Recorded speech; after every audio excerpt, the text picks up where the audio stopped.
우리 함께 고백해 볼까요? 예수님 사랑합니다. 다시 한번 해볼까요? 예수님 사랑합니다. 우리 옆에 분에게도 인사해서 당신도 주님께 당신을 사랑하십니다. 한번 인사해 볼까요? 아멘. 예수님 사랑한다고 고백했는데요. 우리 고백하는 대로 사는 방법이 무엇이 있을까요? 예수님 사랑합니다 라고 고백했는데 그 고백한 대로 사는 방법이 무엇이 있을까? 혹시 여러분 그 세상에서 이웃들과 살면서 또 누군가에게 그 당황스러운 질문 받아보신 적 있습니까? 어떻게 하면 예수 믿습니까? 어떻게 하면 천국 갑니까? 어떻게 하면 교회 다닐 수 있을까? 이런 그 간단한 질문 말고요. 정말 그 좀 도전되는 질문들, 혹시 고민되는 질문들을 받아본 적이 있으십니까? 제가 성경 공부 모임에 갔는데요. 좀 이게 교회를 별로 안 다니신 분이 저한테 질문을 하는 거예요. 이분이 모일 때마다 아무 대답이 없고 아무 이야기 없다가 순간 갑자기 저한테 목사님 질문이 있습니다. 그래서 저는 당황을 했습니다. 이분이 갑자기 왜 이러나 하고. 근데 그분이 그런 거예요.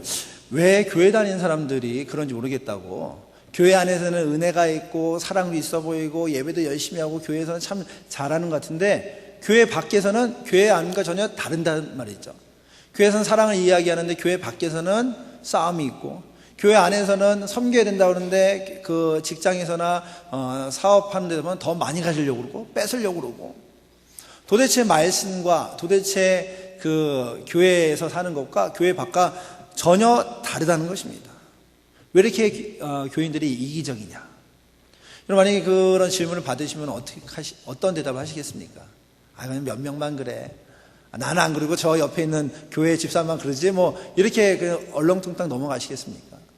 사실 이 질문을 저도 받을 때 세상에서 비춰지는 그리스도인이 이런 모양인가 이런 모습인가라는 그 생각을 해보니까 조금은 당황스럽고 부끄럽더라고요. 정말 그리스도인이 이 땅에서 어떻게 살아야 될 것인가, 정말 그리스도인이라면 어떤 모습을 가지고 있어야 될 것인가. 그래서 오늘 그 베드로의 모습이 떠올랐습니다. 베드로, 예수님의 제자 베드로, 그리고 베드로의 모습을 통해서 하나님께서 우리의 삶을 되돌아보면서 그 변화된 삶을 어떻게 살 것인가, 예수 그리스도로 하나님의 자녀로 변화된 삶을 어떻게 살 것인가, 오늘 말씀을 통해서 묵상하게 되었습니다. 오늘 말씀의 배경 그렇습니다. 예수님께서 대제사장과 장로들이 보낸 무리에 의해서 잡혀가죠. 그리고 이 사람들에게 그 심판받는 장면이 오늘 장면의 모습입니다. 예수님이 인기가 참 많았습니다. 막 많은 사람들이 예수님을 따라다녔습니다. 예수님을 통해서 많은 것들을 누렸습니다. 그런데 예수님이 잡혀가니까 그 많았던 사람이 뿔뿔이 다 흩어졌어요. 심지어는 12 제자들도 다 흩어졌습니다. 근데 그 중에 하나가 남았어요. 그게 누구냐면 바로 베드로입니다. 근데 이 베드로는 아마 예수님과 했던 약속들도 있고 예수님과의 추억이 있어서 그런지 그 약속을 지키기 위해서 오늘 그 본문에 보면은 예수님을 따라가는 것 같습니다. 근데 어떻게 따라가는가? 오늘 말씀 보니까 54절 말씀 보니까 베드로가 멀찍이 따라가니라. 멀찍이. 베드로가 어떤 사람입니까? 예수님의 거의 수제자 아닙니까? 예수님과 늘 함께 했어요. 그런데 오늘 말씀 보니까 멀찍이 따라다닌다. 그리고 나서 사람들이 이제 알아보죠. 너 그 예수님 따라다니는 사람 아니냐? 보니까 그 같이 했던 사람 아니냐? 보니까 같은 무리인데 뭐 이런 얘기 들으니까 그 들을 때마다 질문 받을 때마다 아니라고. 난 아니라고. 그런 소리 하지 말라고. 그렇게 대답하고 그리고 뒤돌아서 후회하며 눈물 훔치는 장면이 오늘 본문의 내용입니다. 아마 이런 그 모습 보고 성경을 읽으면 그런 생각하시는 분 있을 것 같아요. 이 배신자. 3년 반 동안 예수님 따라가는 이 배신자. 이럴 수가 있어 라고 혹 생각하는 분도 있을 수도 있습니다. 그런데 오늘은 예수님을 3번 부인하는 베드로지만 그 전에 베드로의 모습은 어떻습니까? 베드로 원래 직업은 어부였죠. 잘 살고 직업에 충실했던 베드로가 예수님의 말씀을 따라 사람을 낚는 어부가 되라 라는 이야기 듣고 누가복음 5장 8절에는 내가 죄이니까 난 따라갈 수 없습니다. 저에게 떠나가소서라고 이야기도 했지만 그럼 불구하고 예수님의 말씀에 순종하며 주님을 따라 3년 반 동안 살아갔습니다. 그래서 예수님의 말씀을 따라서 배도 버리고 그물도 버리고 부모님도 버리고 주님을 따랐단 말이죠. 그래서 3년 반 동안 예수님과 동행하면서 많은 것들을 보았습니다. 예수님이 얼마나 영혼들을 사랑하는지, 또 그들을 위해 눈물을 흘리며 연약함을 만지시는지, 병을 고치고 또 아픔을 함께 나눈 모습을 보았습니다. 그리고 몸소 사랑을 실천하는 방법이 하나님을 사랑하듯이 이웃을 사랑하라. 율법의 완성인 그 이야기도 들으면서 하나님을 사랑하는 사람은 이웃도 사랑해야 되는구나, 이런 이야기도 들었습니다. 그리고 그런 많은 것들, 모든 병을 고치시고 육체적으로 영적으로 연약함을 고치시고 그리고 그 문제들을 해결하시는 그 예수님을 통해서 많은 것들을 보고 그리고 경험한 베드로는 예수님께서 제자들에게 너희는 나를 누구라고 이야기하느냐 생각하느냐 할 때 주님은 그리스도시고 구원자시고 하나님의 아들 되십니다 하고 성령의 도움으로 이런 멋진 고백을 한 이가 바로 베드로입니다. 이렇게 관계가 좋았던 베드로가 예수님과의 관계가 깨지는 그 시간을 갖게 됩니다. 바로 예수님을 따라 살았던 제자의 삶이 틀어지는 장면이 바로 오늘의 모습입니다. 예수님께서 수차례 제자들에게 당부하겠거든요. 내가 이제 잡혀가서 십자가에 못 박혀 죽을 것이다. 내가 그 인자가 마지막에 고통당할 것이다. 내 십자가에 못 박힐 거라는 수차례, 마태복음만 해도 벌써 3번이나 그렇게 그 예수님의 예언이 있었거든요. 근데 아마 제자들은 반신반의했을 겁니다. 왜냐하면 자신의 삶의 중심이고 그리고 능력자 되시고 하나님의 아들이고 그리고 자신의 구원자 되는데 그런 분이 어찌 그 십자가, 그 당시에 흉악범이나 살인자나 사형당할 때 쓰는 그 십자가에 못 박힌다는 이야기가 가당치도 않죠. 그러니까 아마 반신반의했을 겁니다. 설마 안 그럴 거야, 그럴 일은 없을 거야 라는 생각을 하면서 살았을 겁니다. 그래서 베드로도 그런 고백하죠. 마태복음 26장 33절에 주님, 모두가 주를 버릴지라도 저는 안 버리겠습니다. 베드로의 고백입니다. 이미 3년 반 동안 많은 걸 경험했습니다. 많은 걸 보았어요. 그러니까는 그 예수님의 예언 앞에서 주님, 결코 그럴 일 없습니다. 다른 사람 다 버려도 저는 버리지 않겠습니다. 또 35절에 그러죠. 주님, 제가 주님과 죽을지언정 주인을 부인하지 않겠습니다. 너무 멋지죠? 목숨 내놓고 주님을 따라가겠다는 것이죠. 어떻게 보면 참 의로워 보입니다. 의인 같아요.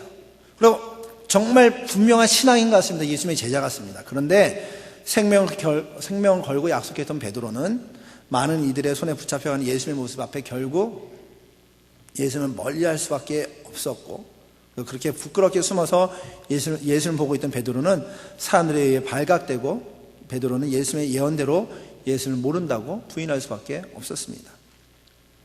여러분, 혹시 오늘 장면을 그림을 그릴 수 있으시겠습니까? 오늘 말씀 보니까는 베드로가 멀찍이서 이제 따라갑니다. 그러다가 56절 보니까 사람들 뜰 가운데 불을 피웠어요. 아마 추웠나 보죠. 그리고 어둠을 밝히기 위해서 불을 피웠단 말이죠. 그런데 베드로도 멀찍이 따라가다가 추위가 느껴져서인지 보니까 베드로도 그 가운데 앉았어요. 이게 불 가운데 이렇게 앉아 있습니다. 이 그림이 좀 상상이 되십니까? 제가 그림 하나를 보여드리려고 합니다. 렘브란트의 그림인데요. 이 렘브란트는 네덜란드 화가인데 성화를 많이 그렸습니다. 요나의 이야기라든가 또는 그 밖에 탕자의 이야기, 돌아온 탕자. 어제도 제가 그 그림을 몇 개 보다가 저희 둘째 딸이 그러는 거예요. 돌아온 탕자 이 그림을 보면서 아빠 이건 뭐야? 그러니까 돌아온 탕자 이야기. 그러니까 돌아온 탕자가 뭔데? 그래서 그 있잖아. 첫째 아이는 아빠랑 같이 있어. 둘째는 집 나갔던 그 이야기 알잖아. 돈 갖고 집 나갔던 이야기. 그랬더니 우리 둘째 딸이 그러는 거예요. 아빠 그러면 나도 나가야 돼? 둘째니까 자기 나가야 돼. 그래서 제가 속으로 아빠는 돈이 없단다 이런 얘기를 하려다가 돈이 있어야 가지고 나가야 되잖아요. 아니야, 이거는 너는 그래도 셋째 중에 둘째잖아. 얘는 동생이 없단다 이러면서 그 시간을 지냈었는데, 이 그림을 한번 보십시오. 지금 베드로가 가운데 있습니다. 사람들이 지금 보고 있죠. 베드로가 어때요? 환하게 보이죠? 불 가운데 쬐고 있는 모습입니다. 제가 그림을 보면서 렘브란트가 정말 묘사를 잘했다. 어떻게 베드로를 이렇게 환한 미단에 이렇게 드러나게 그렸을까? 그의 얼굴의 감정도, 그리고 그 뒤에 예수님을 부인하며 도망가던 그 모습, 그 두려운 모습을 잘 그렸다고 생각했습니다. 여러분, 그 그림에 타이틀을 붙인다면 뭐라고 붙이겠습니까? 뭐라고 붙이면 좋을까요? 네, 대답하시겠습니까? 이 그림의 제목은 베드로의 배신입니다. 배신. 베드로의 배신. 혹시 포토하우스에는 박물관이나 그 미술관이나 또 달라스에서 혹시 렘브란트라는 이름으로 전시회를 한다면은 여러분 한번 꼭 가보십시오. 저도 한 번도 본 적이 없는데 가끔씩 달라스 올 때가 있거든요. 왜냐면 저런 성화들, 여러 그림들을 그 원작을 보실 수 있는 기회가 있을 것입니다. 그런데 이 그림을 보면 느낀 게 뭐냐, 참 두드러지게 표현했다, 드러날 수밖에 없게 만들었다라는 생각을 해봅니다. 주위의 사람들이 베드로를 알아봐요. 너 예수님 따르던 사람 아니냐? 또 보니까 예수님과 함께 했던 사람 아니냐? 단번에 알아본단 말이죠. 왜냐? 지금 두드러지고 있기 때문에, 드러나 있기 때문에. 조금 더 쉬운 성경 메시지라는 그 버전에는요, 어떻게 얘기냐면요, 너도 그들 가운데 하나가 틀림없다. 네 사투를 보니까 안다. 그러니까 요즘 버전으로 그렇게 써요. 네 사투를 보니까, 말투가 보면서 안다는 거죠. 예를 들어서 그런 거죠. 교회 다니는 분들의 말투 여러분 있잖아요. 할렐루야, 아멘, 또는 주여. 일하다 말고 갑자기 주여, 또는 전하다, 집사님, 권사님, 목사님, 이런 여러분이 자주 쓰시는 언어들 있지 않습니까? 이런 언어를 쓰면 대본에, 교회 다닌다 알지 않습니까? 마찬가지예요. 베드로도 예수님과 함께 하던 일이 있기 때문에 대본에 안 거죠. 또 다른 성경, 누가복음 22장 59절을 쉬운 성경을 쓴 건 메시지에 보니까요, 이 사람은 저자와 함께 있었던 것이 틀림없어. 갈릴 사람이라는 표시가 이 사람의 온몸에 새겨져 있어. 온몸에 새겨져 있다는 거죠. 머리부터 발끝까지 온몸에 갈릴 사람, 예수를 따르던 사람이라는 표시가 있다는 것입니다. 여러분, 주일날 여러분 마트에 가시면 교회 갔다 오신 분들이 눈에 보이나요? 안 보이나요? 보이죠? 어떤 모습이 보이나요? 그래서 마트에 갔는데 이렇게 넥타이하고, 주일날 넥타이하고 정장하고 있는 그 남자분들은 99%는 교회를 갔다 오신 분이에요. 1% 정도는 결혼식에 참석한 분일 거고요. 아니면은 다른 대형 마트에 가도, 그로서리 가도 한국 분들인데 이렇게 정장하고 다닌다, 거의 100% 교회 갔다 온 겁니다. 그러니까 딱 봐도 주일날 정장하는 분 별로 없잖아요. 미국 사람은 더 그렇지 않습니까? 그러니까 교회 갔다 온 걸 대본에 알 수 있죠. 마찬가지로 베드로를 딱 봤을 때 옷차림새나 행동하는 거나 모든 게 예수님의 제자인 게 눈에 확연하게 드러났다는 것이죠. 몇 마디 안 했습니다. 오히려 피하려고 했습니다. 잠깐 얼굴이 보였습니다. 그래서 사람들이 그의 모습을 통해 예수님의 모습을 발견한 겁니다. 베드로는 예수님과 함께하던 이였습니다. 그리고 예수님의 사이에 가장 앞장서던 사람이었습니다. 예수님의 말씀을 전할 때, 이정을 행할 때에, 그리고 때로는 유대인과 논쟁할 때 베드로는 예수님과 함께했습니다. 그렇게 베드로는 겉모습도 그렇지만 그의 언어와 행동도 예수님을 닮을 수밖에 없었습니다. 그의 모습 안에 예수님의 모습이 있었다는 것이죠. 그가 굳이 얘기를 안 해도 그는 이미 예수를 따르는 제자인 것을 다른 사람들이 알 수 있는 모습이었다는 것이죠. 사실 베드로는 자신의 모습을 드러내려고 하지 않았습니다. 어쩌면 어둠 속에 자신을 숨기고 싶어 했었을 것입니다.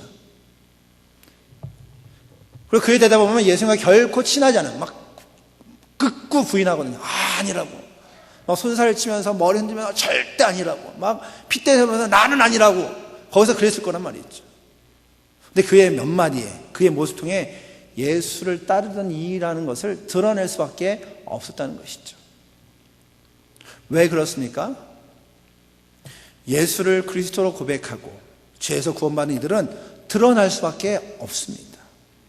이미 세상과 죄와 구별되었기 때문에, 죄의 세상에서 우리는 다르기 때문에 드러날 수밖에 없는 겁니다. 세상에 볼 때는 빛 안에 들어온 이들이 이미 하나님의 백성들은 보여질 수밖에 없어요. 왜냐? 빛 안에 있기 때문에. 요한복음 1장에서 말씀하시잖아요. 그 안, 말씀 안에 생명이 있고 그 생명은 사람들의 빛이라. 빛이 어둠에 비치되 어둠이 깨닫지 못하더라. 그 생명의 말씀이 들어감으로 빛이 들어온 것입니다. 생명의 말씀을 받아들이면 하나님의 백성되기 때문에 그 어둠에서 벗어나는 것입니다. 마치 그 반딧불처럼 말이죠. 반딧불이 어떻습니까? 그 낮에 다닐 때는 아무 그 반딧불인지 모르지 않습니까? 그러다가 밤이 되면 자신의 몸을 비추잖아요. 그러면 저기 반딧불이라고 알 수 있지 않습니까? 화날 때는 모릅니다. 근데 어둠 가운데 있으면 반딧불이 명확하게 반딧불인 걸 알게 되죠. 마찬가지로 예수가 우리 안에 들어오고 내 중심에 계시면 우리를 통해서 세상에 생명의 빛을 증거하도록 우리를 세워 주셨다는 것입니다. 이사야서도 이렇게 말씀하십니다. 일어나라, 빛을 발하라. 빛을 발하랍니다. 하나님의 백성들아 일어나 빛을 발하. 이 빛이 내 빛이 이를 얻고 여호와의 영광이 내 위에 임하였다. 하나님이 죄에서 우리를 구원해 주셨어요. 어둠에서 우리를 구원해 주셨으며 그래서 우리를 통해서 우리는 빛으로 드러낼 수밖에 없는 하나님의 백성으로 삼아 주셨습니다. 우리는 드러날 수밖에 없어요. 우리는 세상에서 어둠 가운데 하나님의 백성으로 드러날 수밖에 없는 존재가 이미 되었습니다. 마태복음 5장 14절 16절 이하에 그러잖아요. 너희는 세상의 빛이라. 세상의 빛이래요. 산에 있는 동네가 숨겨지지 못할 것이고, 여러분 산 위에 동네가 있으면 어떻습니까? 멀리 있어도 보이지 않습니까? 한국의 뭐 지리산이나 이럴 때 보면 위에 그 대피소나 여러 가지 그 광경이 있으면 밤에 등산하게 되면 빛이 조금만 빛만 있어도 환히 보입니다. 그쪽만 보고 가면 돼요. 그리고 그 등불을 켜서 말 아래에 두지 않으니까, 쉽게 말하면 등불을 켰습니다. 어두운데 여기서 이렇게 숨기지 않지 않습니까? 왜냐? 빛을 발하기 위해서, 빛을 보이기 위해서. 이 빛을 통해 집안 모든 사람에게 비춰져서, 너희 빛이 사람 앞에 비추게 하여 그들로 너희 착한 행실을 보고 하늘에 계신 너희 아버지께 영광을 돌리게 하라. 우리는요, 빛이 돼서 세상에서 빛을 보여줄 수밖에 없답니다. 어두운 가운데 가면 그 빛은 드러날 수밖에 없다고 말씀하고 있습니다. 우리는 죄의 어둠에서 건짐받은 하나님의 자녀입니다. 어두운 세상을 비추는 빛입니다. 빛은 어둠과 연합할 수가 없어요. 여러분, 빛과 어둠이 연합하는 거 보셨습니까? 쉽게 말하면 물과 기름이 연합하는 거 보셨습니까? 아무리 물이 기름이 좋아도 연합이 안 됩니다. 기름도 물과 연합을 하려고 해도 할 수가 없어요. 마찬가지입니다. 빛과 어둠은요, 연합이 안 됩니다. 빛은 빛으로 그의 존재를 나타낼 수밖에 없어요. 어둠 가운데 가면 그 빛이 드러날 수밖에 없다는 것입니다. 우리가 그렇다는 것입니다. 우리가 어둠에서 건짐받았습니다. 죄에서 건짐받았습니다. 우리가 구원받지 못하는 그 심판의 자리에서 건짐받아 하나님의 백성이 되었습니다. 우리는 드러낼 수밖에 없어요. 우리는 보여질 수밖에 없는 하나님의 백성이 되었다는 것입니다. 어둠 속에 있으면 있을수록 그 빛은 더 비칠 수밖에 없는 것이죠. 우리는 가끔씩 그런 이야기를 할 때가 있습니다. 교회 다닌다는 이야기. 세상에 살면서 교회 다닌다는 이야기를 안 할 때가 있어요. 그리스도인이다라는 것을 고백 안 할 때가 있습니다. 뭐 일부러 고백할 필요는 없으니까 안 하는 분도 계시겠지만, 그리고 굳이 얘기할 필요가 없으니까 얘기를 안 합니다. 왜냐하면 만약에 그리스도인이다, 교회 다닌다 하면은 불편한 게 많기 때문에 그렇습니다. 먹지 말아야 될 것을 먹게 되는 경우도 있고, 하지 말아야 될 것을 해야 될 때도 있고, 또 하나님 것이 합당하지 못한 또 제 모습들을, 제 행실들을 할 때가 있는데, 내가 그리스도인이다, 교회 다닌다 하면 세상 사람들이 만약에 우리가 먹지 말아야 될 것, 하지 말아야 될 것, 또 해서는 안 될 일을 하면은, 교회 다니는 사람이 왜 저래? 뭐 교회 다닌다면서 왜 저래? 이런 얘기 듣기 싫으니까 그냥 굳이 말 안 하고 그냥 편하게 삽니다. 그래서 만약에 굳이 그냥 그리스도인이라고 드러내지 않고 불편하거나 피곤하지 않게 그냥 편하게 그냥 세상에서는 똑같이 살 때가 있습니다. 그러나 기억하십시오. 예수를 그리스도 고백하는 이들은요, 결국 세상에서 드러날 수밖에 없습니다. 여러분이 입으로 얘기를 안 한다 할지라도, 여러분이 표현하고 싶지 않다 할지라도 우리의 모습에는 이미 구원받았어요. 예수를 그리스도 고백하면 그 어둠 가운데 드러낼 수밖에 없음을 기억하십시오. 여러분의 모습을 통해 이미 빛이 발하고 있고, 여러분을 통해서 하나님의 그 메시지들이, 그리고 하나님의 구원의 메시지들이 전파되기 소원하는 마음으로 하나님께 우리를 쓰시기를 원한다는 것입니다. 그리고 우리는 이미 예수를 닮아가고 있는 삶을 살고 있기 때문에 결국 이 땅 가운데 드러날 수밖에 없음을 기억하십시오. 그런데 베드로는 예수님의 제자라는 것을 알아보고 이야기하는 이들이 베드로한테 원하는 것이 무엇이었을까요? 막 알아봤잖아요. 너 예수님의 제자 아니냐? 보니까 예수님 따르는 무리인데 너 예수님 따르는 사람 아니냐? 이 질문의 어떤 대답을 원했을까요? 제가 이 말씀 묵상하면 그런 생각이 들었어요. 아무리 그 위험에 있다 할지라도, 아무리 그 상황이 안 좋다 할지라도 그 베드로를 통해서 나는 예수님의 제자다. 그래, 나 예수님의 제자다. 너 보태준 거 있냐? 나 예수님의 제자다. 저분이 나의 스승, 나의 구원자다. 저분이 나의 하나님의 아들이고 나의 삶의 전부였다. 그런 고백을 듣고 싶어 했을지도 모릅니다. 왜냐하면 그는 어둠 가운데 드러나는 그 존재이기 때문에. 아무리 세상 사람들이 부인하고 세상 사람들이 아니라고 해도 그 예수님의 제자를 통해서 예수님의 모습이 보여지기를 원했을지도 모른다는 것이죠. 그러나 그런 생각과 기대와는 달리 베드로는 철저히 무능력한 모습을 보게 됩니다. 모양은 분명히 빛의 자녀예요. 딱 봤을 때 빛의 자녀예요. 그런데 빛의 자녀고 예수님의 제자임에도 불구하고 겉과는 전혀 다르게 무능력한 모습을 하고 있는 것을 보게 됩니다. 여러분, 중국에 여러 번 다녀오신 분들은 아시겠지만 중국에는 짝퉁이 좀 많잖아요. 그렇죠? 그러니까 진짜 같은 가짜. 그러니까 진짜인 것 같은데 가짜인 게 참 많이 있습니다. 뭐 예를 들어 자동차 또는 뭐 전화기, 컴퓨터 진짜인 것 같은데 그게 가짜예요. 그래서 글자 그 메이커 이름도 A 단어를 예를 들어서 I 살짝 바꿔놓죠. 사람들이 잘 모르게. 근데 그것은 겉은 진짜지만 속은 가짜입니다. 제가 사진 하나 보여드리려고 하는데요. 사진 한번 보십시오. 저 그림 보면서 어떤 생각이 드십니까? 이게 뭔지 아십니까? 저기 위에 거는요, 오리알입니다. 그리고 밑에는 두와 우유입니다. 그리고 그 옆에는 그 국수고요. 그리고 녹두고요. 그리고 쌀입니다. 저걸 다 먹을 수 있을까요? 없을까요? 네, 먹을 수 있으면 제가 보여드리지는 않았겠죠. 저희 계란도 화학 제품을 만든 가짜입니다. 가짜. 속에 노란 자도 흰자도 가짜로 만들었습니다. 우유와 두부는 어떤가? 그 폐기 처분돼야 될 가죽을요, 갈았습니다. 갈아갖고요, 거기다가 표백제를 발랐고 하얀색 만들어서 그걸 타서 두부를 만들었습니다. 그 두부에 영양가가 있을까요? 없을까요? 없죠. 또 저 국수는요, 플라스틱으로 돼 있어갖고요, 만약에 불에다 놓으면 탄대요. 탄답니다. 저도 중국에 여러 번 갔을 때 길거리에서 막 국수도 먹고 막 선교사 다니면 그런 적이 있거든요. 근데 예전과는 다르게 돈이라면 뭐든지 다 가짜로 만든다는 거죠. 저 녹두도 원래는 콩인데 그 위에다 녹두 색깔을 입혔답니다. 쌀은 어떤지 아십니까? 저 쌀 3공기를 먹으면요, 비닐봉투 하나를 먹은 것과 같답니다. 이렇게 깜짝 놀라시는군요. 저기 다 가짜예요. 보면 진짜 같죠. 우리가 보면 잘 모르죠. 근데 먹으면요, 가짜인 거를 알게 돼요. 그 밖에 술이라든가 음료 다 가짜로 만듭니다. 그 가짜로 만들면 어떻게 됩니까? 그거 먹으면 잘못하면 죽어요. 딱 보면 진짜죠. 보면 모르잖아요. 그러니까 사람들이 보기에 싸니까 그냥 사서 먹었단 말이에요. 근데 가짜 음식의 문제는 겉모양은 그럴듯한데 영양가가 없습니다. 오히려 독이 들어가 있습니다. 해가 있습니다. 잘못하면 죽을 수도 있습니다. 이렇게 가짜와 진짜의 차이는 별거 아닌 것 같은데 결과적으로 보면 엄청난 차이가 있습니다. 겉은 진짜예요. 그런데 속이 없다면, 속이 틀리다면 결과가 전혀 달라요. 오늘 이 이야기는 우리에게 시사하는 바가 큽니다. 오늘 읽은 장면의 베드로는 이름은 예수님의 제자입니다. 사람들이 딱 봤을 때 빛으로 드러났어.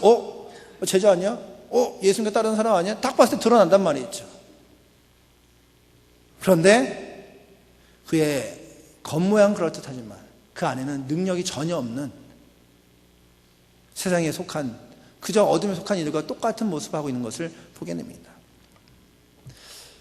우리의 모습은 어떻습니까? 이름만, 겉모양만 그리스도인으로 보여주고 있지는 않습니까?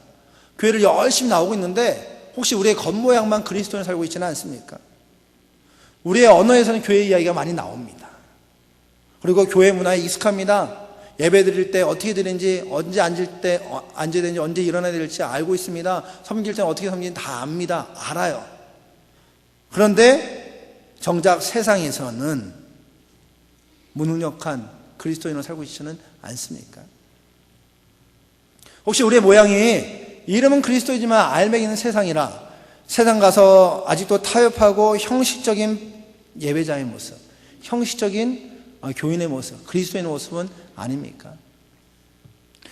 성경 보니까 누가복음 18장 보면 예수님께 기도에 대해서 말씀하실 때 어느 기도가 더 옳으냐 이야기할 때 바리새인과 세리의 이야기를 합니다. 그럼 바리새인이 어떻게 고백하냐면요, 바리새인이 서서 이제 따로 기도하는 거예요. 다른 사람들 막 죄인들이 모여서 주님 저는 죄인입니다, 저를 용서해서 막 기도할 때 바리새인 따로 딱 서서 드러나게 딱 해서 주님 저는 다른 사람과 다릅니다.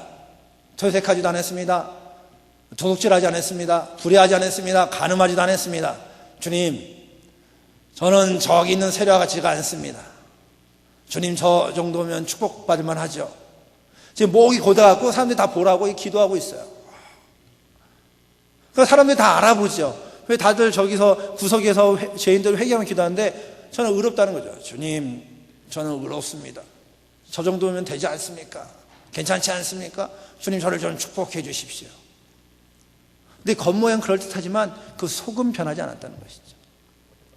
디모데후서 3장 5절 말씀에는 경건의 모양은 있는데 능력이 없음에 대해서 성경이 말씀합니다. 경건의 모양은 있으나 경건의 능력을 부인하니 이 같은 자에서 내가 돌아서라. 모양은 있다는 겁니다. 바리새인처럼 모양은 있어요. 근데 속이 폈어요.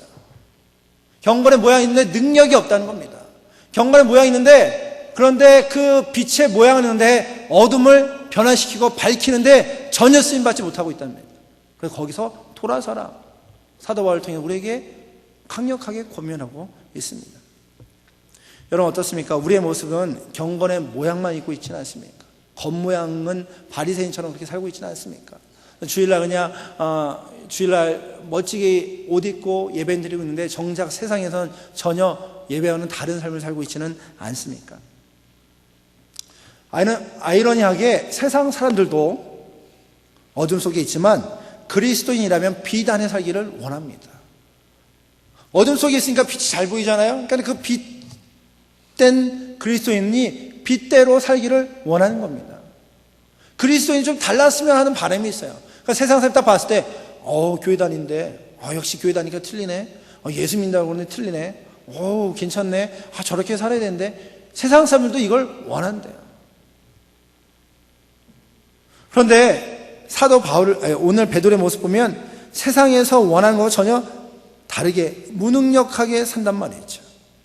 우리가 세상 앞에서 생명의 빛을 전달하고 그렇게 살아야 되는데 그러지 못하고 겉모양만 빛된 자녀로 살고 있다는 것이죠. 우리가 고백하는 찬양이 있잖아요. 예수로 나의 구주 삼고 성령과 피로서 거듭나니 세상과 나는 간 곳 없고 구속한 주만 보이도다. 우리가 이제는요, 예전에는 정말 세상이 있었고 죄가 우리 안에 있었습니다. 그런데 우리가 구원받으면 그 모든 건 간 곳 없고 이젠 구속한 주가 우리 안에서 보여져야 된다는 것입니다. 우리를 통해서 구원자 예수를 보기 원하는 거예요. 세상 사람들도 구원자 예수를 보기 원해요. 우리를 통해서 하나님 나라를 보기를 원합니다. 우리를 통해서 하나님의 나라가 어떠한지를 보기를 원합니다. 여러분, 우리의 삶이 그냥 나만을 위해 사는 삶이 아님을 기억하십시오. 나만 배불리 먹고 나만 잘 채워져서 사는 것이 아닙니다. 우리의 삶을 통해서 하나님의 나라, 하나님의 모습이 보여져야 된다는 것입니다. 여러분, 그런데 어떻습니까? 요한일서 2장 9절에서 11절 말씀 보면 이런 말씀이 있어요. 빛 가운데 있다면서도 그 형제를 미워하는 자들은 지금까지 어둠에 있는 자다. 빛 가운데 있다고 얘기해요. 우리 구원받았어요. 하나님의 백성입니다. 라고 이야기하는데 그런데 그 형제를 미워하면 어둠 속에 있답니다. 그래서 그 형제를 사랑하는 자는 빛 가운데 거하여 자기 속에 거리낌이 없으나 그 형제를 미워하는 자는 어둠 속에 있고 또 어둠에 행하며 갈 곳을 알지 못하는 이는 그 어둠이 그 눈을 멀게 하였습니다. 여러분, 빛의 자녀라고 이야기하지만 어둠 속에 살아서 어둠이 우리의 눈을 멀게 했대요. 그래서 어떤 것이 빛인지 어떤 것이 옳은 건지 깨닫지 못하고 산답니다. 이 말씀을 쉽게 얘기하면 혹시 오늘 예배드리러 오셨는데 혹 오기 전까지도 세상에서 여러분과 원수된 사람이 있습니까? 저 사람은 안 돼. 미워하는 사람이 있습니까? 맨날 만나기만 하면 저주하는 사람이 있습니까? 속으로 저 같은 이러면서 그냥 막 저주하는 이들이 있습니까? 그렇다면 우리는 아직까지 빛 안에 거하지 못하는 자들입니다. 어둠 속에 있는 이들입니다. 여러분, 관계에 문제가 있고 관계 속에서 저주를 일삼고 그리고 세상에서 남의 것을 빼앗고 더 내 것을 취하고자 살고 있으면 우리는 빛의 자녀가 아니라 어둠 속에 속한 이라고 요한일서를 통해 우리에게 말씀하고 있습니다. 어찌 보면 왜 세상이 교회를 비판하고 그리스도인을 가볍게 여기겠습니까? 왜 세상이 교회를 비판하고 제가 처음에 질문처럼 교회 다니는 사람이 왜 그 모양이에요? 왜 교회 다니는 사람들이 교회에서만 은혜스러운 것 같고 밖에서는 그 모양입니까? 라는 그 이야기를 듣고 있습니까? 그 이유는 말만 하는 그리스도인이 너무 많다는 것이죠. 말로만 그리스도인이 너무 많다는 것이죠. 말씀대로 살지 않는 이들이 너무 많다는 것입니다. 하나님을 향해서 열심히 예배하고 열정적으로 교회를 성장시키고 있지만 그에 비해서 이들을 사랑하고 섬기고 그리고 그들에게 가서 섬기는 데는 너무 부족하고 경건의 능력이 사라진 그저 자신의 배만 채우는 이들이 너무 많다는 것입니다. 여러분 삶 한번 되돌아보기를 원합니다. 여러분 삶은 어떻습니까? 정말 빛된 자녀로 세상에서 살고 계십니까? 내가 구원받은 자녀로 늘 그 구원의 감격 가운데 살고 계십니까? 아니면 세상 가운데 그 구원의 감격을 숨기고 빛된 것을 숨기고 감추고 세상과 동일하게 아니 더 심하게 살고 있지는 않습니까? 우리의 삶을 되돌아보며 인정할 건 인정해야 될 줄 믿습니다. 만약에 우리가 내 자신을 바라보면서 만약에 내 배만 채우고 만약에 그렇게 배를 채우기 위해서 급급했던 과거들이 있다면 우리는 회개해야 될 것입니다. 교회 안에서 사랑을 이야기하지만 그런데 교회 밖에서는 세상에서는 분쟁의 원인이 되었다면 교회에서는 평화를 만드는 것 같고 괜찮아요. 그런데 여러분이 가기만 하면 문제가 일어나고 분란이 일어난다면 우리는 회개해야 됩니다. 빛이 아니라 어둠 가운데 있기 때문에 말이죠. 막 은혜로운 찬양을 날만 하는데 근데 세상에서는 비난의 입술로 살고 있습니까?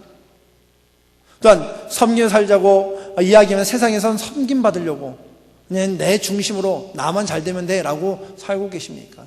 그렇다면 그것은 빛된 자녀가 아니라 아직까지 어둠 속에 있는 이임을 기억하십시오.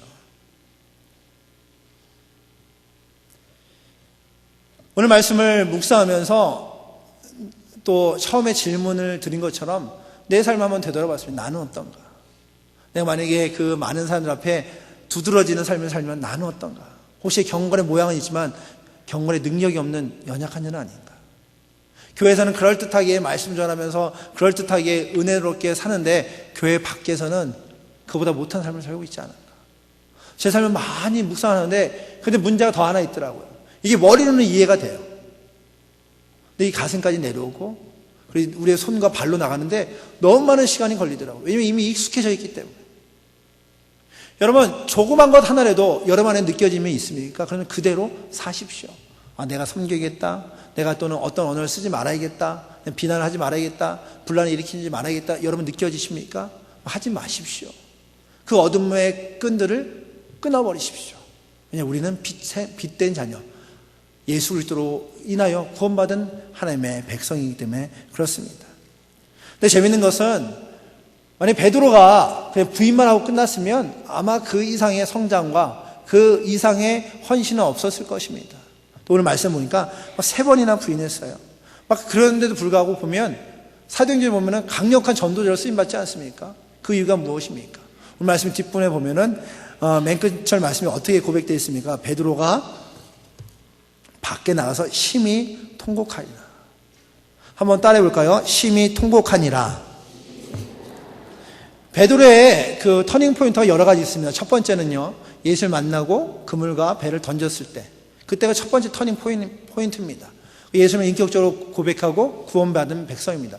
또 세 번째 포인트는 사도행전에서 성령 받았을 때 포인트입니다. 그 뒤에는 능력 있는 그리스도인입니다.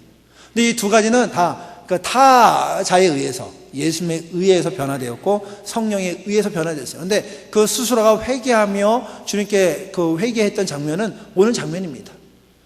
되돌아보니까 자신이 잘못했단 말이죠. 그 찔림이 있는 거죠.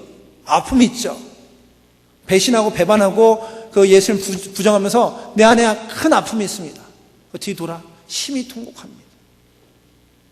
자신의 연약함, 자신의 부족함, 빛된 자녀 살지 못했던 그 모습이 드러나니까 뒤돌아 심히 통곡하는 모습을 보게 돼요. 바로 우리에게 필요한 부분 바로 여기 있습니다.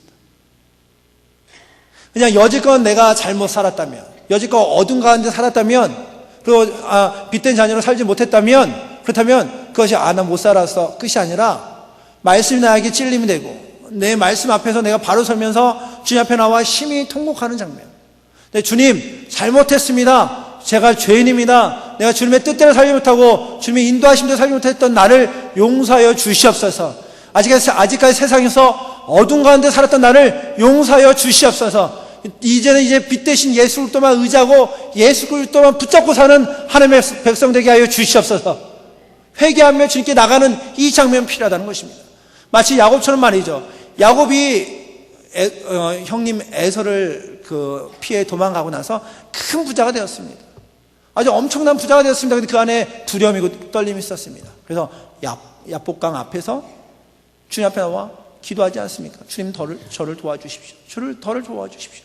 그의 쉽게 말하면 뼈가 부러질 정도로 주님 앞에 나와 회개하지 않습니까? 우리가 이 장면이, 이 모습이 우리에게 필요하다는 것입니다. 부자 청년이 주님께 찾아왔습니다. 부자입니다. 그리고 율법을 다 지켰습니다. 근데 주님 말씀하시죠. 너의 부를 다 버려라. 그리고 나를 쫓으라. 근데 그 청년이 심각하게 고민하며 나갑니다. 바로 그 고민하는 장면. 아, 내가 잘못했구나. 아, 나에게 문제가 있구나. 고민하는 장면. 여러분, 말씀이 여러 번에 들어옵니까? 그 말씀 가지고 고민할 필요가 있습니다. 요즘에는 고민을 안 하려고 그래요. 하면 복잡해지거든요. 뭔가 자꾸만 버려야 되고 포기해야 되니까 고민 안 하고 그냥 살려고 그래요. 그런데 이제는 우리가 좀 더 말씀을 붙잡고 고민할 필요가 있습니다. 왜냐하면 이제는 좀 더 성숙해야 되지 않겠습니까? 빛된 자녀로 세상에 살아야 되지 않겠습니까? 만약에 우리가 경건의 모양은 있는데 경건의 능력이 부족하다면 이제 말씀 붙잡고 말씀을 가지고 묵상해야 되죠. 하나님, 내가 잘못한 부분이 무엇이 있습니까? 내 안에 나를 방해하고 내가 하나님을 따라가는데 내 안에 잘못된 부분이 무엇이 있습니까? 내가 세상에 거짓말하고 삽니까? 남의 것을 빼앗으며 살고 있습니까? 싸움하고 분쟁을 일으키고 살고 있습니까? 하나님 말씀대로 살고 있지 않습니까? 만약 내 안에 나를 묵상하면서 그것이 나에게 고민되고 찔림이 된다면 그 묵상한 대로, 그 주시는 은혜대로 그 말씀을 붙잡고 세상에서 예전의 습관들을 끊고 살아가야 된다는 것이죠. 지금 사순절 기간입니다. 여러분, 우리가 금식하는 것도 중요합니다. 또 다른 것들을 다른 것들을 금식하며 다른 것들을 금하면서 주님의 십자가와 부활을 묵상하는 굉장히 중요합니다. 이거 묵상하다가 여러분의 삶을 한번 되돌아보십시오. 십자가 앞에 나갔을 때 내가 하나님 보시기에 합당하지 않은 일도 있다면 끊어버리십시오. 주 앞에 정말 의지를 내어 기도하십시오. 주님, 내가 잘못했고 내가 잘못했으니 나를 좀 변화시켜 주십시오. 나의 언어 생활이 좀 바뀌었으면 좋겠습니다. 내 가정의 부부의 관계들이 회복되길 원합니다. 자녀가 주의 이름을 축복하며 그들을 키우기를 원합니다. 또 세상에서도 그리스도의 제자로 살기를 원합니다. 나를 좀 변화시켜 주십시오. 그 말씀을 보면서 말씀을 묵상하며 좀 더 의지를 내며 주께 나가는 우리가 되길 원합니다. 다음 주에 고난주의 특별 저녁 기도회가 있습니다. 여러분, 십자가의 그 가상천을 가지고, 예수님 말씀은 가상천을 가지고 이제 한 주간 동안 묵상하려고 합니다. 여러분, 그 말씀을 묵상하면서 여러분도 한번 생각해 보십시오. 한번 묵상해 보십시오. 하나님 나에게 원하시는 무엇인가? 그리고 우리 삶을 좀 되돌아보면서 정말 세상에서 빛된 자녀로 사는 것, 예수 그리스도의 제자로 사는 것, 이것이 우리가 해야 될 일임을 기억하십시오. 그리고 좀 더 다짐하기를 원하면, 주님, 이제 나를 통해서 세상이 빛된 그리스도를 경험하게 하여 주시옵소서. 이 일에 쓰임받는 자 되게 하여 주시옵소서. 언제까지 우리가 세상에서 그런 놀림거리가 되고 그리고 능력 없는 그리스도로 살아야겠습니까? 이제는 변화해야 될 줄 믿습니다. 그리고 마지막으로 찬양하고 기도하기 원하는데요. 여러분, 우리가 주님의 기쁨입니다. 주님이 우리를 택해 주셨고 하나님의 백성 삼아 주셨습니다. 근데 여러분, 말씀을 듣다가 여러분 안에 조금이나마 걸림돌이 있습니까? 아직까지 막힌 것이 있습니까? 그렇다면 찬양 후에 잠깐 기도하기 원하면, 주님, 내가 주님의 뜻대로, 주님의 원하심대로 살기 원합니다. 나를 주님의 기쁨으로, 주님의 빛으로 사용하여 주시고, 그리고 주님과 더 깊이 묵상하는 자 되게 하여 주시옵소서. 우리 찬양하고 함께 잠시 기도하는 시간 갖도록 하겠습니다.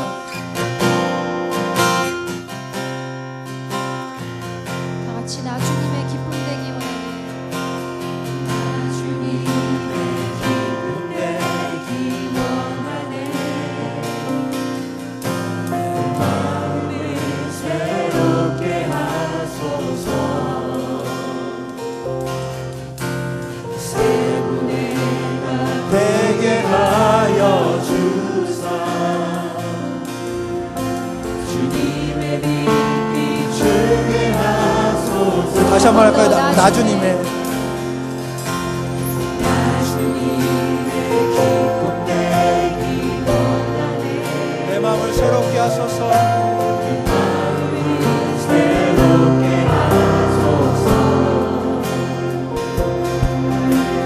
새 분해가 되게 하여 주사.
우리 말씀 묵상하며 함께 기도하기 원합니다. 여러분 안에 성령이 주신 말씀은 음성을 붙잡고 주의 도심을 구하며 회개하며 잠시 기도하겠습니다. 함께 기도합니다. 하나님 아버지, 주의 도심을 구합니다. 주님의 빛된 자녀로 살기 원합니다. 하나님 내가 안에 가짜의 모습이 있었습니까? 진짜가 되게 하시옵소서. 세상에 빛을 바라고 세상에 하나님의 은혜를 바라고 하나님의 능력을 바라는 하나님의 백성 될 수 있도록 인도하여 주시옵소서. 하나님 내가 이제 빛된 자녀로 어둠을 비추고 정말 구원을 선포하는 하나님의 백성 되기 원합니다. 하나님 아버지 함께하여 주시옵소서. 주님의 은혜를 사모하며 나가 우리 주의 능력과 권능을 경험하게 해주시고 온전히 주를 경험하는 귀한 시간 되게 하시고 한 주간 삶을 살 때 주의 말씀 붙잡게 했으니 어디 가든지 예수를 인정하는 자 되게 하시옵소서. 어디 가든지 예수를 자랑하는 자 되게 하시옵소서. 어디 가든지 빛된 자 살게 하여 주시옵소서. 연약한 부분이 있었으면 고백하는 이제는 그런 삶이 아니라 온전히 주님의 삶을 살게 하여 주시옵소서.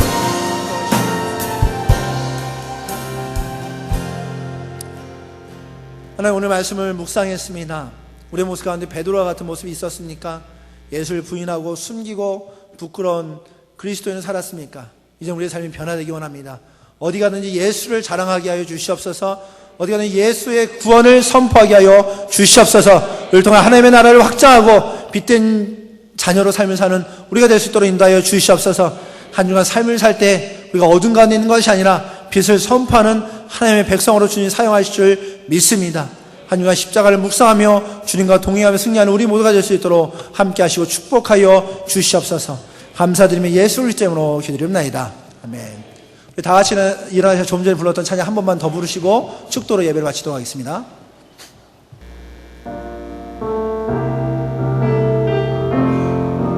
나 주님의 기쁨 되기 원하네. 내 마음을 새롭게 하소서. 새롭게 하소서.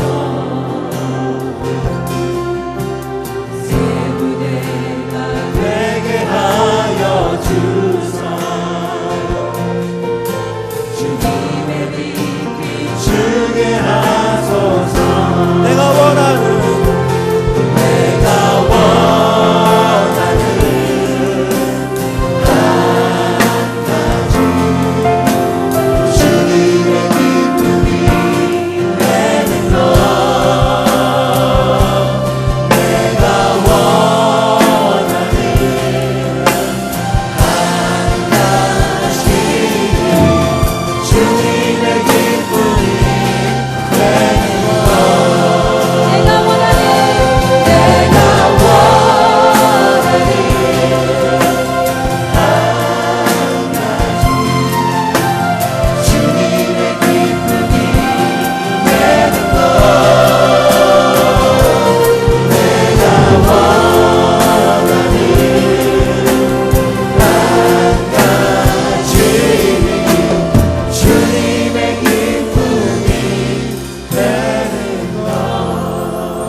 지금은 우리 주 예수 그리스도의 은혜와 하나님의 크신 사랑하심과 성령의 감화 감동 역사하심이 예배드리고 세상에서 빛된 자녀 살기를 소원하는 사랑하는 성도들의 가정과 직장과 사업과 학원 모든 영역 가운데 함께하기를 간절히 축원하옵나이다. 아멘.